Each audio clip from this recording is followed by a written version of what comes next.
की छत्रपती शिवाजी महाराजांच्या ज्या धैर्याचा आणि स्वराज्याची संकल्पना ज्या प्रकारे त्यांनी मांडली त्याच परंपरेतून प्रेरणा घेऊन त्यानंतर टिपू सुलतान हे ब्रिटिशांविरुद्ध युद्ध केले. याच्यामध्ये खूप कॉन्ट्रोवर्सी झाली टिपू सुलतानच्या वक्तव्यात. त्यात माझं जे वाक्य होतं, शिवाजी महाराजांचा आदर्श घेऊन टिपू सुलतान यांनी काम केलं. टिपू सुलतानांची प्रतिमा ही भारताच्या संविधानात आहे. टिपू सुलतान हे इंग्रजांच्या विरोधात लढले. टिपू सुलताननी कोणताही विषारी आणि विखारी प्रचार केला नाही. हे माझं जे विधान आहे, या विधानामध्ये चूक काय की जे मी त्याच्यावर पश्चाताप केला पाहिजे, असं याच्यामध्ये चूक काय? तुमच्या त्या मुद्द्यावर तुम्हाला ज्या विरोध झाला त्याच्यावर नाही की टिपू सुलतानांच्या काही हिंदू विरोधी भूमिकेमुळे त्यांच्याबद्दल टिपू सुलतानांची हिंदू विरोधी जी भूमिका, हा त्यांची भूमिका माझं मत. तुमच्यावरती काय टीका झाली ते मी सांगतो. हिंदू विरोधी टिपू सुलतानांची जर भूमिका असेल तर त्याचं ते उत्तर त्याच्यावर समिती बसून त्याचा निष्कर्ष निघाला पाहिजे. मग टिपू सुलतानांच्या संदर्भातला जो इतिहास आहे, जो ऑब्झर्व्हरच्या संपादकांनी प्रकाशित केला, जे तुमचं सरकार असताना तुम्ही एक मोठा अंक काढला भाजपच्या सरकारनी, त्याला थेट राष्ट्रपतींना बोलवलं, प्रकाशन केलं, तेव्हा तुमचं हा सर्व हिंदू विरोधी टिपू सुलतान होता. हा प्रचार कुठे गेला होता? प्रत्येक गोष्टीमध्ये हिंदू मुसलमान करणं, प्रत्येक गोष्टीमध्ये जाती आणणं, धर्म आणणं, हा भारतीय जनता पक्षाचा फंडा आहे. आणि त्या फंड्याकरता जर त्या ठिकाणी चुकीचा वापर केला जात असेल, मग तो कोणाच्याही माध्यमातून असेल, तो गैर आहे. नाही, माझा प्रश्न मुळात हा होता की तुम्ही NGO स्टाईल जे काम करता, तुमचं माझं म्हणणं होतं की तेव्हा तुमच्यातला कार्यकर्ता हा राजकीय कार्यकर्त्यापेक्षा सामाजिक कार्यकर्ता जास्त दिसतो. म्हणजे तुम्ही पक्षात येतं ही सिस्टम आणायला बघतात. तुम्ही आता काय ते एक नवीन सिस्टम पक्षात, म्हणजे ती तुमची काय नवीन संघटन सुसृजन, त्याच्यात तुमच्याबद्दल त्याच्यात तुम्ही आता परत म्हणाल की नाही पक्षात सगळं आलबेल. आमच्या कानावरती सगळी कुजबूज येते की पक्षातनं त्यालाही विरोध होतोय की जिल्हा पातळीच्या नेमणुका कशा करायच्या, ते जिल्हा पातळीवरती होतील, तालुका पातळीवरती होतील, मग स्थानिक नेते दुखावले जात आहेत.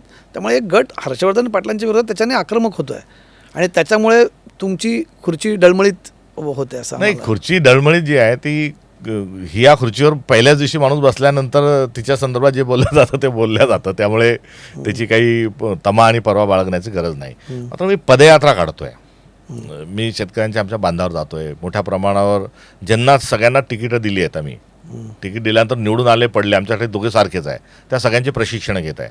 मत्स्याजोग ते बीड पदयात्रा काढली, सद्भावनेचा मुद्दा घेतला. त्या सद्भावनेच्या मुद्द्यामध्ये तो काही NGO स्टाईल नाही, तर शुद्ध सामंजस्य असलं पाहिजे, सद्भावना असली पाहिजे, हा राजकीयच मुद्दा आहे.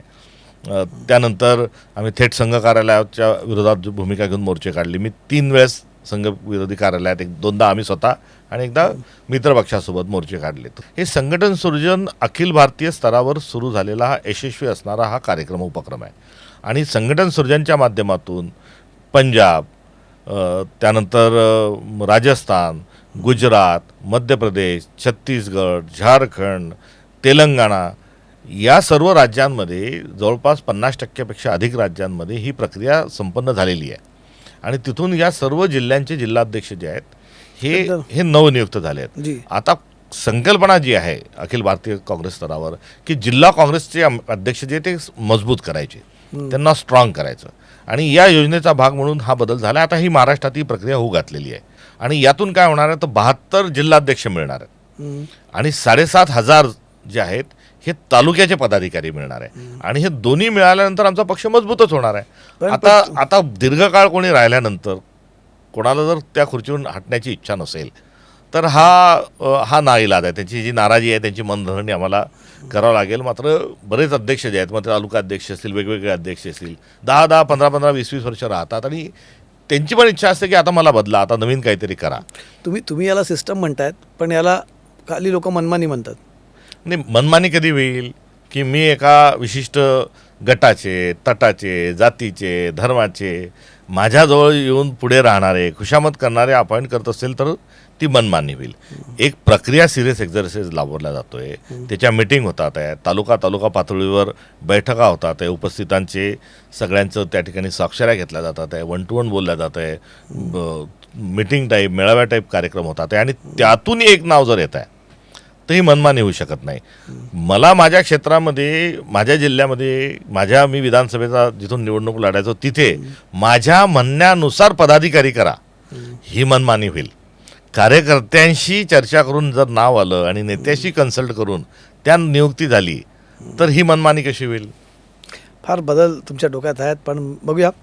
हर्षवर्धन सपकाळजी, खूप मजा आली तुमच्याशी गप्पा मारून. आज तुम्ही सगळ्या प्रश्नांना टू द पॉईंट उत्तरं दिली. अर्थात तुम्ही मगाशी म्हटलात काही गोष्टी आजच्या राखून ठेवल्यात, पण एक वाक्य तुमचं मला महत्त्वाचं वाटतं की तुम्ही मगाशी म्हटलं की काटेरी मुकुट आहे तो, जो तुम्ही सध्या तुमच्या डोक्यावरती आहे आणि पक्षाची सध्याची स्थिती बघता तुम्हाला फार मोठा टप्पा अजून करायचा आहे. त्यासाठी तुमच्या मित्रपक्षांची कितपत साथ लाभते आणि पक्षातनं तुम्हाला किती साथ लागते हे बघणं खूप महत्त्वाचं आहे. खूप छान वाटलं.